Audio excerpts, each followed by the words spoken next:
మేషరాశి వారికి శ్రీ పరాభవనామ సంవత్సరంలో ఎలా ఉండబోతుందో ఈ వీడియోలో సవివరంగా సంపూర్ణంగా తెలుసుకుందాం.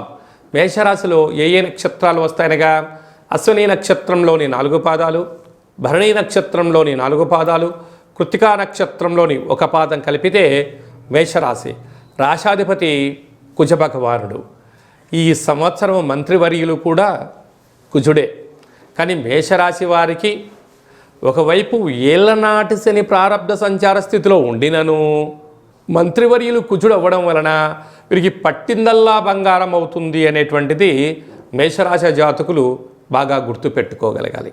వీరి యొక్క ఆదాయ వ్యయాల్ని మనం ఒకసారి పరిశీలించినట్లయితే ఆదాయం 11, వ్యయం 5, అంటే ప్లస్ 6 రూపాయలు మిగిలించబోతున్నారు. కారణం ఏమిటి?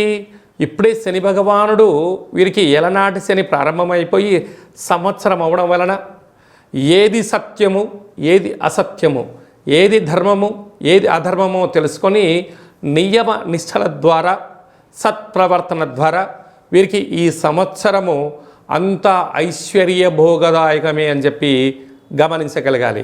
కాకపోతే ప్రతి మంగళవారం పూట తప్పక ఎరుపు వస్త్రాలు ధరింపచేసి కందిపప్పుతో కూడుకున్న ఆహారాన్ని భోజనం చేయడం వలన రుణ సమస్యలు, రోగ సమస్యలు, శత్రు సమస్యలు తొలగిపోయి సంపూర్ణ రాజ్యాధికారం మీకు చేతికి దక్కి స్థిరత్వం కలిగి వివాహం కాని వారికి వివాహం అవ్వడం, విదేశాల నుంచి రావాలనుకున్న వారికి భారతదేశానికి రావడం, ఉన్నత పదవులను అలంకరిస్తూ ఐశ్వర్యమైన ఆనందకరమైన జీవితాన్ని పొందబోతున్నారు.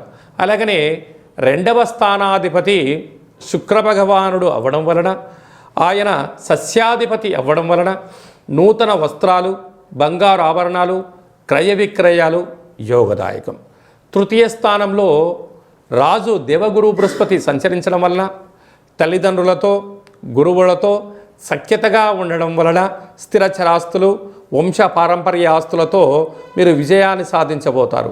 కాకపోతే అన్నదమ్ముళ్లతో, అక్కా చెల్లెలతో మీరు వీలైనంత వరకు ఆధ్యాత్మిక చింతన కలిగి ఉండి బంధుత్వాన్ని బంధుత్వంగానే ఉంచగలిగినట్లయితే ప్రేమ, ఆప్యాయత, అనురాగము, రాజసన్మానము, మీకు గజ సన్మానం జరిగేటువంటి అవకాశాలు ఉన్నాయి. అది కాకుండా ఆ 3య స్థానాధిపతి బుధ భగవానుడు ధాన్యాధిపతి అవ్వడం వలన మీరు వ్యాపారస్తులు అయినట్లయితే వ్యాపార యోగదాయకము, మంచి బుద్ధి, మంచి సత్ప్రవర్తన, ఆహార ఉత్పత్తులు, అంటే మనకు డిజిటల్ మార్కెట్లో ఉండబడినటువంటి వ్యాపారాలు, సృజనాత్మకతమైన వ్యాపారాలు, షేర్లు, క్రయ విక్రయాలు యోగదాయకం.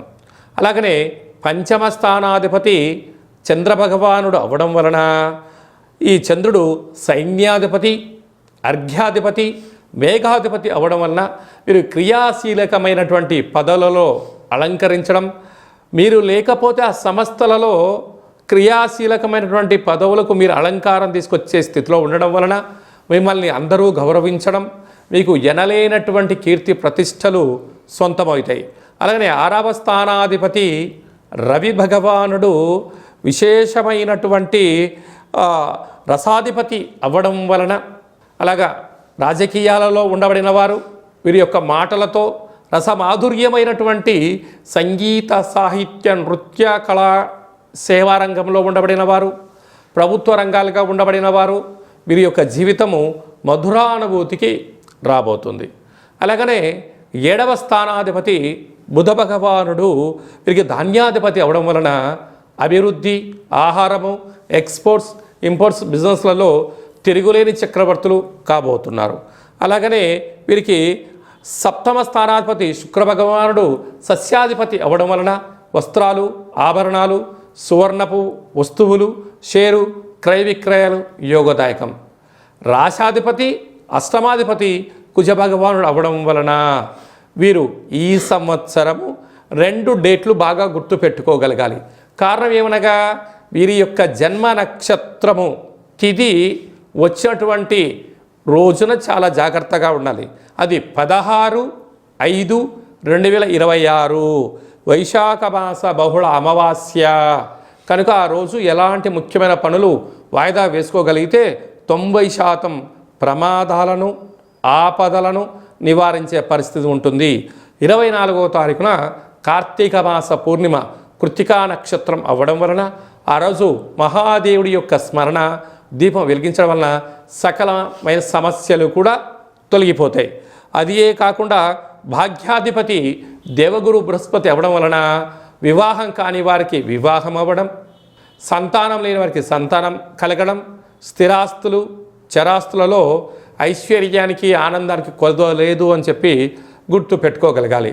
అలాగనే వ్యయంలో శని భగవానుడు ఉండడం, రాశాధిపతి రాజు అవడం వలన ఖర్చు నియంత్రణ, వ్యక్తిగతమైనటువంటి దూషణ లేకుండా సర్వే జన సుఖినో భవంతు లోకా సమస్త సుఖినో భవంతు అన్నట్లుగా అందరూ బాగుండాలి, మన మేషరాశి జాతకులు బాగుండాలని మీరు ఎప్పుడైతే కోరుకుంటారో సకల దేవతల యొక్క కృపకటాక్ష వీక్షణ వలన యోగం కలుగుతుంది.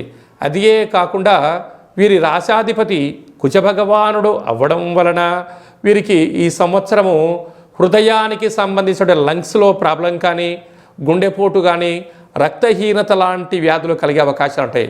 కనుక తప్పకుండా అనహత ఆజ్ఞా చక్రాన్ని, అంటే మనిషి శరీరంలో మనకు మూలాధార, స్వధిష్టాన, మణిపూరక, విశుద్ధ, అనహత ఆజ్ఞ షట్చక్రాలు ఉండడం వల్ల ఒక్కొక్క రోజు ఆదివారం రోజు రవి అధిపతి అవడం వల్ల మనకు సహస్రార ఉంటుంది. అలాగనే మనకు సోమవారం పూట చంద్రభగవానుడు ఉండడం వల్ల విశుద్ధ చక్రం, అలాగా ఒక్కొక్క రోజు ఒక్కొక్క షట్చక్రాలను నియంత్రించడం, ఆరోగ్యాన్ని కాపాడుకోవడం మన చేతుల్లోనే ఉంటుంది. కనుక గుండె సంబంధించినటువంటి, నరాలకు సంబంధించినటువంటి రక్తహీనత వ్యాధులు వచ్చే అవకాశాలు ఉన్నాయి. కనుక తన కోపమే తన శత్రువు, తన శాంతమే తనకు రక్ష, దయ చుట్టంబు కదరా సుమతి అన్నట్లుగా దయ సర్వభూత దయాపరుడైనటువంటి ఆ పరమేశ్వరుడి యొక్క ధ్యానము, మెడిటేషన్ చేయడం వలన సకల రోగాలు తొలగిపోతాయని చెప్పి గమనించాలి.